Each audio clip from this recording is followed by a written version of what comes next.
ক্ষমতাচ্যুত প্রধানমন্ত্রী শেখ হাসিনা সহ ৭ জনের বিরুদ্ধে আন্তর্জাতিক অপরাধ ট্রাইব্যুনালে গুম ও অপহরণের অভিযোগ দাখিল করেছেন বিএনপির স্থায়ী কমিটির সদস্য সালাউদ্দিন আহমেদ। আজ ট্রাইব্যুনালে এই অভিযোগ জমা দেন সালাউদ্দিন আহমেদ। এর আগে গত ১৫ অক্টোবর তিনি গুম সংক্রান্ত কমিশনেও নিজের গুমের অভিযোগ জমা দেন। অভিযোগ জমা দিয়ে সালাউদ্দিন সাংবাদিকদের বলেন, গুম খুনের বিষয়ে আন্তর্জাতিক অপরাধ ট্রাইব্যুনালে মামলা দায়ের করা হবে।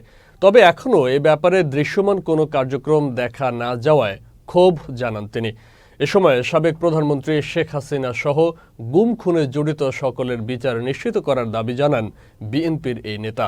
গুমের ঘটনায় এখন পর্যন্ত যারা গ্রেফতার হয়েছেন তাদের সাজা এবং যারা পালিয়ে গেছেন তাদের কমিশনকে খুঁজে বের করার অনুরোধ জানান বিএনপির এই নেতা।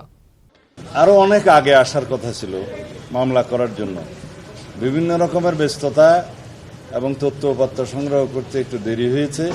আমি আন্তর্জাতিক অপরাধ আদালতে আমার নিজের মামলাটি রেকর্ড করালাম।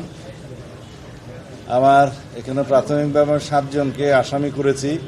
শেখ হাসিনা সহ স্বরাষ্ট্রমন্ত্রী তৎকালীন সহ আরও যারা র্যাবের এবং পুলিশের যারা জড়িত ছিল তাদের সবাইকে এখানে আসামি করা হয়েছে। তবে আরও অন্যান্য অনেক আসামি ইনভেস্টিগেশন পর্যায়ে বেরোবে, যেগুলো আমার পক্ষে এখনও আইডেন্টিফাইড করা সম্ভব হয়নি।